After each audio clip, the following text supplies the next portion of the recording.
Sono vision లో summer AC Mela 0% EMI cash back offers తో ఈ వేసవిని చల్లగా మారుస్తుంది. ఎంతో గొప్ప చారిత్రక ప్రాముఖ్యత కలిగిన ఈ మహాసభను నడిపించే గుణాన్ని పొందిన వారినే తమిళగ వెట్రి కళగం ప్రతిపాదించడం వలన మీరు ఈ రోజున ఈ ఆసనంలో ఆసీనులయ్యారు. గౌరవనీయ సభాపతి గారు, మీరు శాసన సభాపతి పదవికి ఏకగ్రీవంగా ఎన్నిక కాబడ్డారు. మిమ్మల్ని ఈ ఆసనంలో గౌరవనీయులైన సభానాయకులు మరియు ప్రతిపక్ష నాయకులు ఇద్దరూ మీ యొక్క కరములను పట్టుకుని తీసుకువచ్చి ఆసీనులను చేశారు. ఈ సంప్రదాయం ఎలా వచ్చిందని చెబితే ఆసక్తికరంగా ఉంటుంది. దీనికి పెద్ద చరిత్ర ఉంది. ఇంగ్లాండ్ దేశంలో ఉన్న పార్లమెంటు యొక్క పద్ధతులను పోలినవే మన పార్లమెంటు పద్ధతులు కూడా. రాజుల పాలన ఉన్న కాలంలోనే అక్కడ పార్లమెంటు పనిచేస్తూ ఉండేది. ఆ కాలంలో అన్ని అధికారాలను పొందిన రాజు కూడా ఉండేవారు. పార్లమెంటు కూడా పనిచేసేది. అక్కడ రాజు ఒక పని చేయాలనుకునేవారు. పార్లమెంట్ ఆయన కోరికను తరచూ తిరస్కరించేది. రాజుగారు కోరుకున్న కార్యాన్ని పార్లమెంటు నిరాకరించిందనే ఆ వార్తను రాజుకు చెప్పాల్సిన వ్యక్తి పార్లమెంట్ అధ్యక్షుడు, స్పీకర్ అంటారు. గౌరవనీయులైన శాసనసభాపతి గారు, ప్రజల చేత ప్రజల కొరకు ప్రజల యొక్క ప్రభుత్వమే ప్రజాస్వామ్యం అని అమెరికా మాజీ అధ్యక్షుడు శ్రీ అబ్రహం లింకన్ గారు సెలవిచ్చారు. ఈనాడు ఏర్పడిన ఈ ప్రజాస్వామ్యం వికసించాలంటే ప్రజలలో చాలా గొప్ప అంచనాలు ఉన్నాయి. వారి యొక్క ఆ అంచనాలను ఈ శాసనసభ దృష్టికి తీసుకువచ్చి వాటిని కార్యరూపంలో పెట్టడానికి అవసరమైన ప్రణాళికలు, చట్టాలు అమలు చేయాల్సిన బాధ్యత ఈ సభకు ఉంది. ఎక్కువ మంది ప్రజలు ఎక్కువ ప్రయోజనాలను ఈ పరిపాలన కాలంలో ప్రయోజనం పొందారనే విధంగా మన యొక్క కార్యకలాపాలు సాగవలసి ఉంది. ఈ సభలో అందరూ సమానమే. 4 సభ్యులను కలిగిన పార్టీలు ఇక్కడ స్థానం పొంది ఉన్నప్పటికీ వారి అభిప్రాయాలకు కూడా అధిక సంఖ్యలో ఉన్న తమిళగ వెట్రి కళగం సభ్యులు తెలిపే అభిప్రాయాలకు సమానంగా విలువ ఇచ్చి మంచి విషయాలను స్వీకరించి చెడ్డ వాటిని నిర్ద్వంద్వంగా తిరస్కరించి ఈ శాసనసభ ప్రజాస్వామ్యానికి హృదయంలా మేధస్సులా పనిచేయవలెను. దానికి అనుగుణమైన రీతిలో కీర్తి ప్రతిష్టలు గల దానికి చాలా ధైర్యం కావాల్సి ఉంటుంది.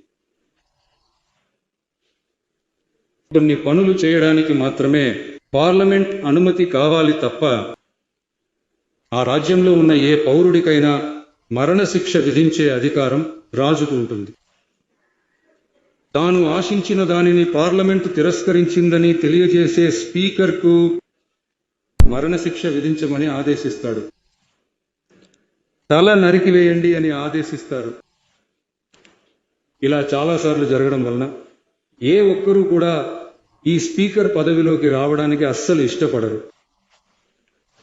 అందువల్ల కొత్తగా పార్లమెంటు సభ ఏర్పడినప్పుడు స్పీకర్ పదవి కొరకు ఒకరి పేరును ప్రకటించిన వెంటనే అతను తక్షణమే ప్రాణం దక్కితే చాలని పారిపోతాడు.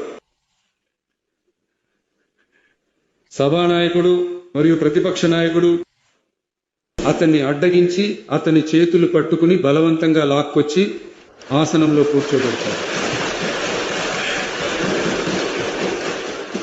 ఇది ఆ కాలం నుండి వస్తున్న ఒక సంప్రదాయం.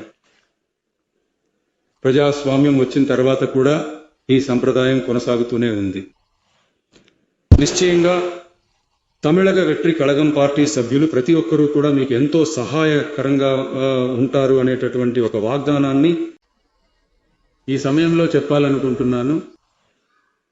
ఈ సభ యొక్క గౌరవాన్ని మరియు హుందాతనాన్ని, అలాగే సభ సభ్యుల యొక్క గౌరవాన్ని కాపాడవలసిన గొప్ప బాధ్యతను మీకు అప్పగించడం జరిగిందని, తాత్కాలిక సభాపతి బాధ్యతలను ఎంతో అద్భుతంగా నిర్వర్తించిన మన సభ్యులు శ్రీ ఎంవి కరుప్పయ్య గారిని కలవడానికి నిన్న వెళ్ళాను.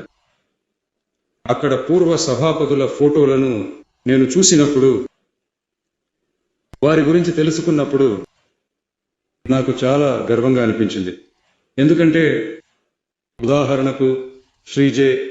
శివ షణ్ముగం పిళ్ళై గారు, డాక్టర్ యు కృష్ణారావు మరియు శ్రీ ఎస్. చెల్లపాండియన్ గారి కోవలో అత్యంత సరైన వ్యక్తిని మనం ప్రతిపాదించామని నేను గర్వపడుతున్నాను. అలాగే మన డిప్యూటీ స్పీకర్ గారు కూడా మీరిద్దరూ చాలా సాధారణ కుటుంబం నుండి వచ్చి ప్రజలకు సేవ చేయాలనే కోరికతో పనిచేస్తూ వచ్చారు.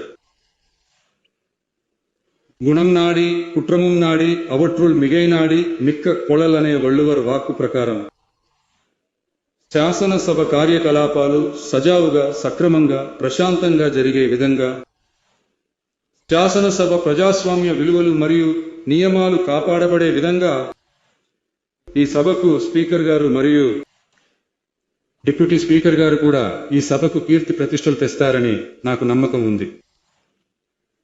రాజకీయాలకు అతీతంగా మానవులను గౌరవించే మంచి సంప్రదాయాలు నెలకొల్పబడాలి. తమిళ సంస్కృతిని కాపాడాలి. సభ యొక్క సంప్రదాయం, గౌరవం మరియు ప్రతిష్ట కాపాడబడాలనే సదుద్దేశం ఆధారంగా ఆ పదవిని చేపట్టిన మీరిద్దరూ వీటిని కాపాడుతారనే నమ్మకాన్ని పునరుద్ఘాటిస్తూ నా ప్రసంగాన్ని ముగిస్తున్నాను. ధన్యవాదాలు. నమస్కారం.